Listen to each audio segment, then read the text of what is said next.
Thank you, Shashank. We are also just being joined by the Consul General, and we always thank you so much for joining us, Mr. Weider, who's representing the US government for us here. We have with us Mr. Suresh Prabhu, who I've just been told will have to leave a little early. So without much ado, may I request the Honorable Minister of Railways, who has a PhD in Environment, who's been the Minister of Power, and lead a number of initiatives to give us his remarks, please. So, whatever.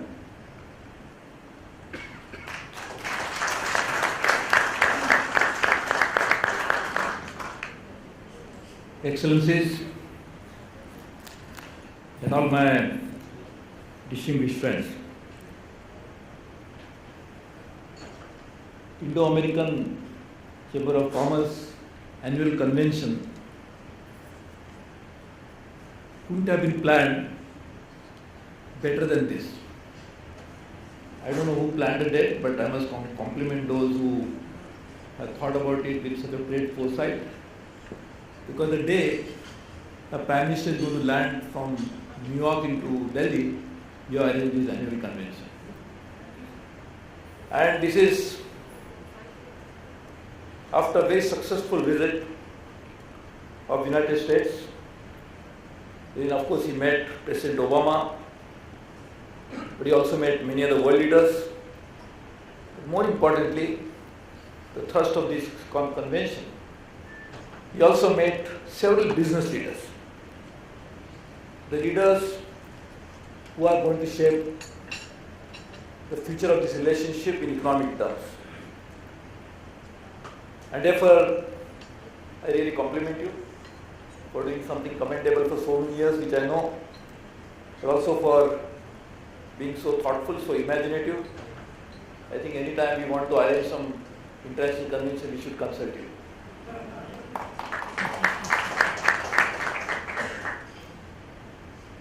Any relationship between two countries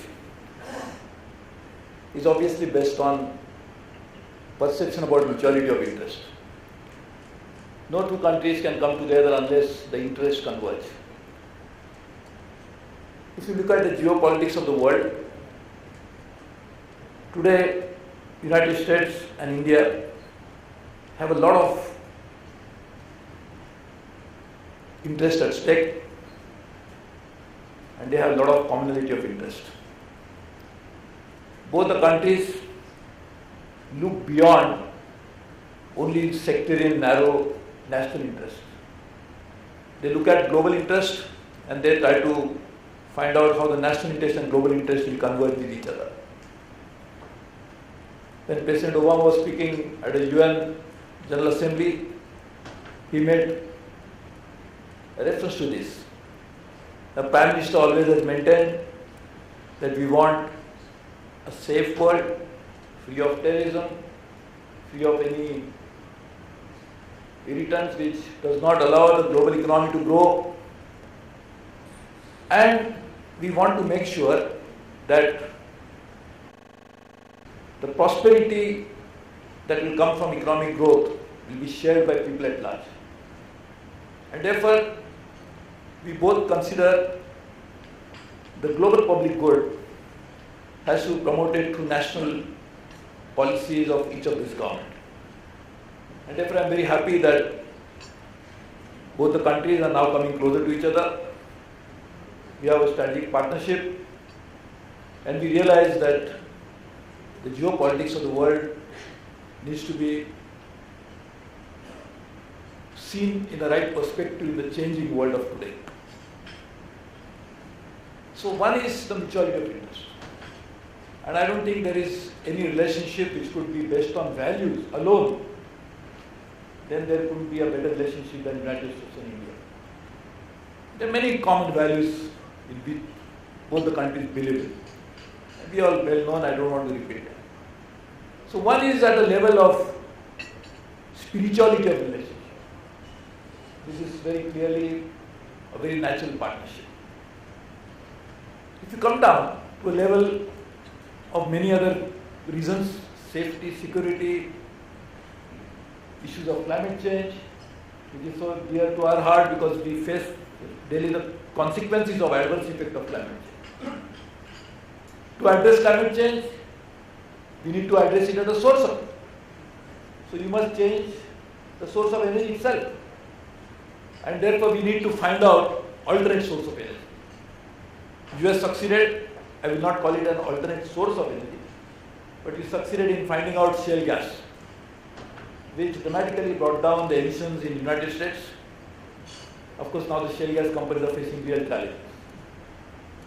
Maybe $40–50 billion of investment is in stake, because when they started innovating for shale gas, they never realized that oil will drop to $40 or $45 a barrel. So they are facing problems. But that's one part. But changing energy mix of the world is imperative to address climate change, which is a global threat to the humanity. So we consider all that, but so there are many aspects to the relationship, and each of this aspect, India and US have a lot of commonality of interest. So therefore, coming together is inevitable. It is mutually beneficial as well as good for the world. Coming to this very limited aspect of this relationship, which is not limited but important, but still a part of the relationship is economic relationship. I will not go into whether it is 500 billion or more. I am sure that we always numbers will exceed, and this is all possible. But I personally feel that growth of India is in the interest of all the democracies of the world. If you create economic opportunities in India, you are actually offering a source of livelihood to large number of people, which will help us now to accomplish no longer the Millennium Development Goals, but Millennium Sustainable, the Global Sustainable Goals, the new goals which have been just adopted only a few days ago in the General Assembly. And therefore, putting money into India on a standalone basis is a great opportunity, where we will find a market as large as India's, which is still growing. There are rest of the world, we are seeing a different challenges. Europe is in trouble. Japan has been flat for a long time. So the China is also not growing as much as they anticipated. US, luckily, and I compliment you, considering 3.8% growth rate in the last quarter, right? That's quite a good news for the Fed. But I think also we hear good news. The Fed last meeting was a good news. I hope we have such better news coming over a period of time. But very interestingly, US is growing, and India is a market which, in my opinion, is still not fully exploited. There is tremendous growth potential, and therefore that growth can be accomplished only when you make possibility of economic activity happening by way of investment in infrastructure. The infrastructure would need about $1 trillion in the next 5 years. We have always been talking about infrastructure as an impediment to growth. And we have seen various stages of investments into infrastructure. The first wave was in telecommunication. And we got attracted a lot of global capital, Indian investment. It resulted into huge penetration of an increased teledensity, 900 million users today. Second wave was power sector. Luckily, I was the one person who is responsible for good or bad, because we got in about $250–300 billion investment in generation. Thanks to the law, I got it passed in the parliament. As a result of that, second wave came into power generation. Now, of course, there is a huge potential which I talked about. Change of energy mix will be in renewables. But in my opinion, the huge investment in infrastructure must come in the railways as well. Because railways is in reality the backbone of transportation sector of India. Railways is not just transporting people or goods, but it connects the different geographies of India. It transports not only 30 million people a day and just not 1.1 billion tons of cargo a year, but it does something much more than that, of bringing the diversity of India into a desirable goal of unity of India. And that is why railways play a very key important role. And you make investment to railways, the spin-off benefit. The demand for steel, demand for cement, demand for telecommunication equipment, demand for signaling, the employment it generates, the traffic it will add to, the cost of transportation going down, and also, the emission going down, because it's also a very environment friendly mode of transportation. So we are definitely gearing up for that. We already planned $142 billion of investment to railways in the next 5 years.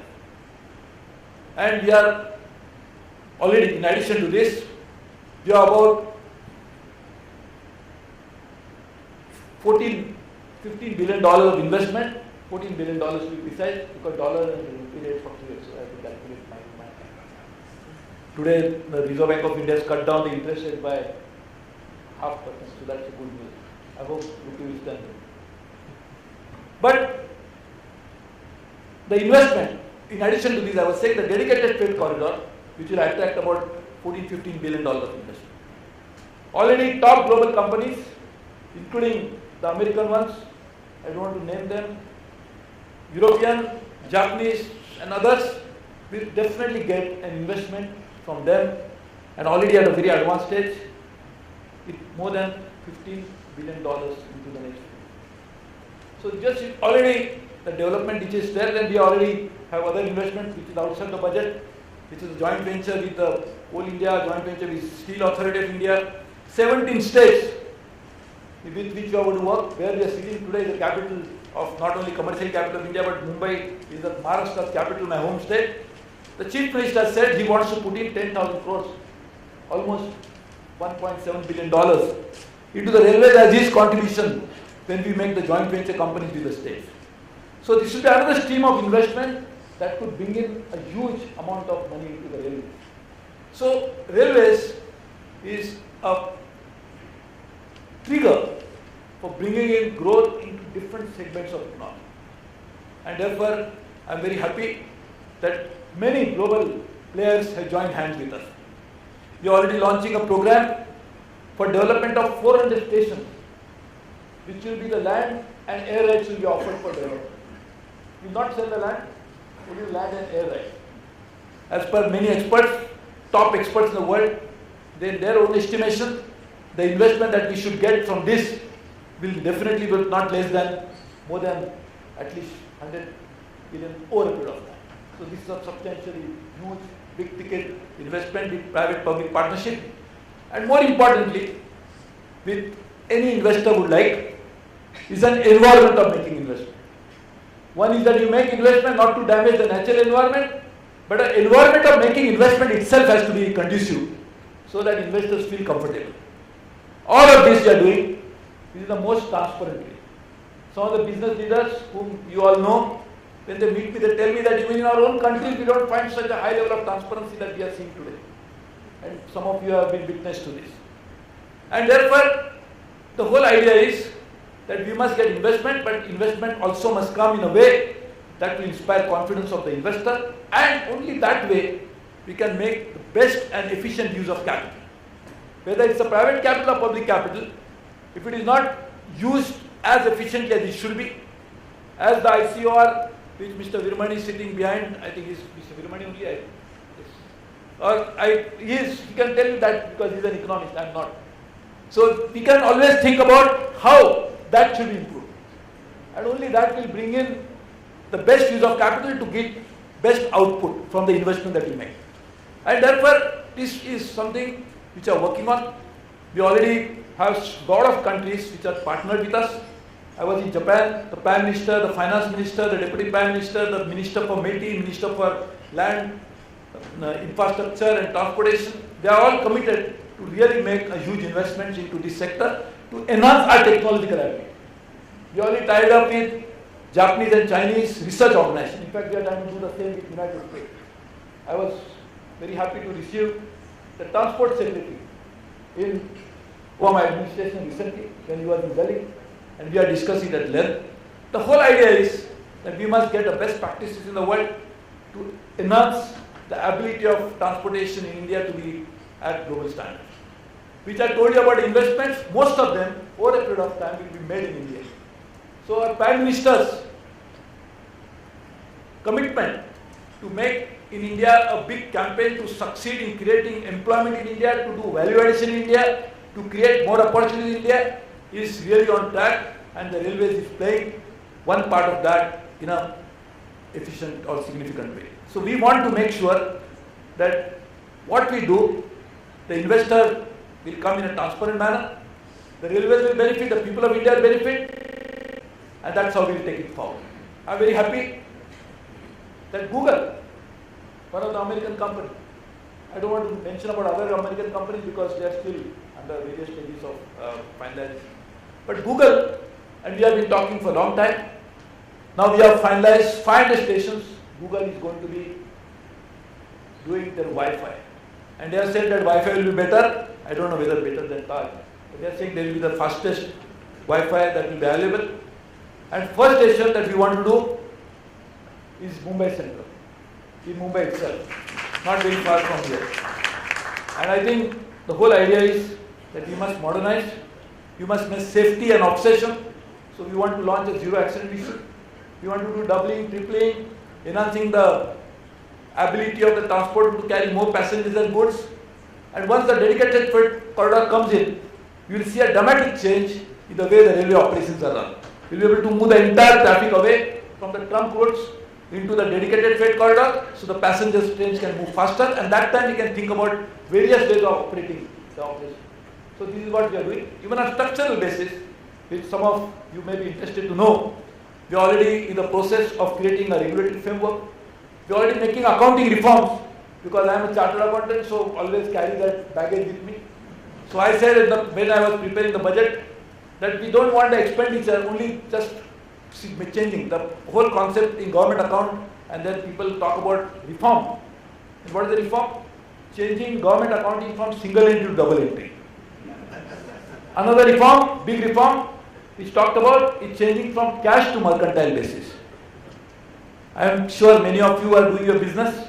You do both as a part of your normal business activity.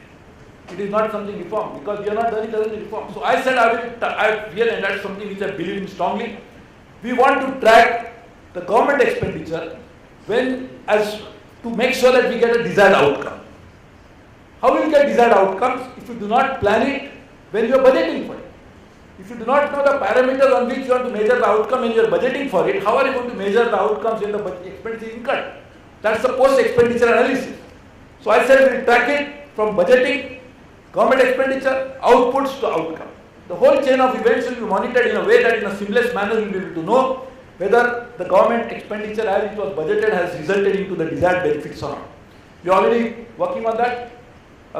Very senior level people are already doing the job, and will take it forward. Thirdly, delegation.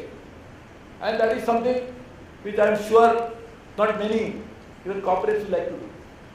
All CEOs feel that I am a delegate, but make sure that I have control over it. I have already delegated all my tendering powers, not today, but the first day in my office, the first decision I took as a railway minister was that. And we have delegated all tendering powers, all commercial decisions to the general manager level. And now from general managers, we are taking it down to the level of DRA, which is in fact a watershed development in the working of railways. We are doing that. We already set up a finance cell in the railways, because that would make sure that we raise this money. We already got $25 billion already committed by LIC, another institution not very far from here, at a very good rate, and now the rate will become lower thanks to Reserve Bank of India's announcement today. And therefore, we are really have financial closure of most of the issues. We are already, so this cell had some very eminent person, K.V. Kamath was chairing it, now he is in BRICS, but chairperson of State Bank of India, Arjun Bhattacharya, chairperson of Rajiv Lal, IDFC chairperson, all of them are really helping us to guide it, but we have created a dedicated full-time cell of the railway people working on these issues. So many changes. I am not here to tell you that, but I was just saying this because some of my colleagues sitting here told me to speak about railways. So I said that's what I always do. But I thought we'll have some other issues to talk about. But we cannot help it because it's like you're wedded to it. So you cannot just distinguish between the personality and the responsibility. So I think we'll definitely move forward. I look forward to the chamber playing a big role into shaping the relationship going beyond economics. Trade, investments, commerce, that will happen through your counterpart relationships. But when you build a relationship on that strong foundation, the spin-off benefit of that is huge. When we have an interest in each country, maybe the number that my friend talked about is 500 billion, maybe that's a stake at which we'll have to then work on to protect each other's interest. That's not a bad idea, so please bring more investment. So we really need to now build on that relationship. Economic relationship will be done by you, but many spin-off benefits will happen over a period of time. And I'm sure if United States and India take this relationship to its logical conclusion, the whole world will also benefit, because we are not aiming this relationship against any particular country. This relationship is aimed at all, if at all something, is against poverty, against insecurity, against those who cause damage to the peace of the world. And therefore we really need to work together. I look forward to working with the chamber and the members, whom I have known for years as one of the great contributors to this relationship. So I look forward to that. Many people will be able to contribute significantly to this. So I think we look forward to your contribution to building new infrastructure for India, which in turn will enhance the growth of economy, and that will bring in, also contribute significantly to the global good as well. So I thank you very much. I wish to congratulate each one of you for making this happen.